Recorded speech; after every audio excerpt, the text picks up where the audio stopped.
আবু সাইদ, ওয়াসিম আকরাম, মুগ্ধ, রাব্বি সকল শহীদরা যখন জীবন দিয়েছিলেন তারা কিন্তু কেউই নিজের স্বার্থের কথা, নিজের সংগঠনের কথা চিন্তা করে জীবন দেননি।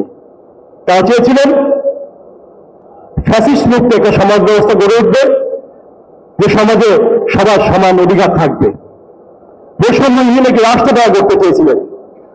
আজকে সেই শহীদের রক্তের 1 বছর পূর্ণ হতে চলেছে, কিন্তু আমরা কি দেখতে পাচ্ছি? দেশ আজ এক গভীর সংকটের দিকে ধাবিত হচ্ছে।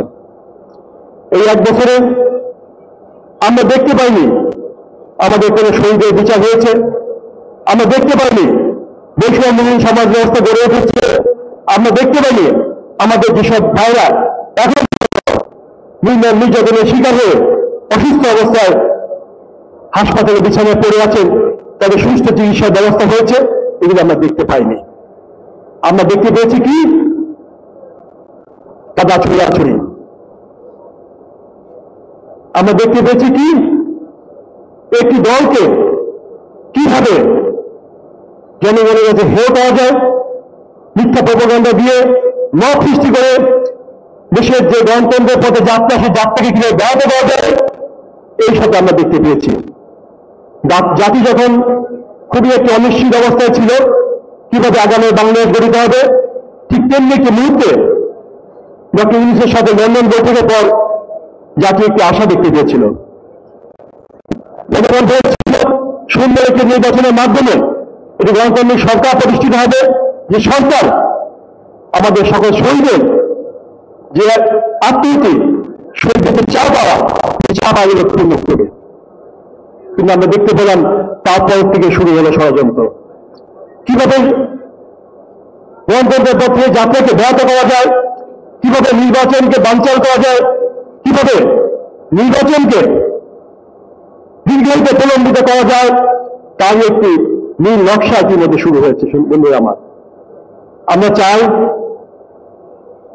শহীদের আত্মা যদি শান্তি দিতে হয়, শহীদের চাওয়া পাওয়াকে যদি পূরণ করতে হয়, বাংলাদেশের মানুষের আশাকে যদি আমরা পূরণ করতে চাই, অবশ্যই অনতি বিলম্বে একটি গণতান্ত্রিক সরকার প্রতিষ্ঠা করতে হবে। সংস্কারের নামে বলেন, যেভাবেই বলেন না কেন, আমরা আর কোনো কিছুই দীর্ঘায়িত করতে দিতে চাই না। আমরা চাই যেভাবে এই সব ছাত্র নেতারা ঢাকা বিশ্ববিদ্যালয়ে ঐক্যবদ্ধ হয়ে ফ্যাসিস্ট হাসিনার মতো একটি নরপিশাচকে ক্ষমতার থেকে নামিয়ে বাংলাদেশ থেকে বিতাড়িত করতে পেরেছিল।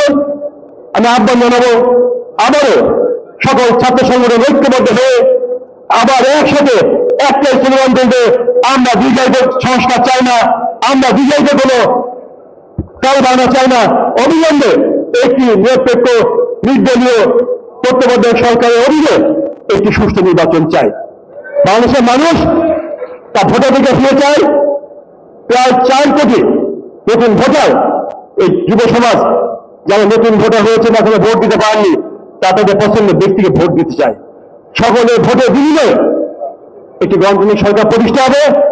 আমাদের যেসব শহীদরা আত্মহত্যা দিয়েছেন, তাই যে কারণে জীবন দিয়েছেন, তাদের সে আত্মা শান্তি পাবে এবং সুন্দর দেশময় বাংলাদেশ আমরা গড়ে তুলতে সক্ষম হব।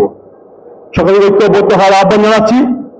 সজাগ থাকতে রয়েছি, চোখ কান খোলা রেখে ঐক্যবদ্ধ হন, দল মত নির্বিশেষে বাংলাদেশের পক্ষে কাজ করুন, বাংলাদেশের জনগণের পাশে থাকুন। ধন্যবাদ সকলকে। সুন্দর থাকবেন, সুস্থ থাকবেন। বাংলা জিন্দাবাদ, জাতীয় দল জিন্দাবাদ, শহীদ অমর দেশ নেত্রী বেগম খালেদা জিয়া জিন্দাবাদ। আমাদের আশা আকাঙ্ক্ষার প্রতি আগামী রাষ্ট্রনায়ক দেশনায়ক তারেক রহমান জিন্দাবাদ।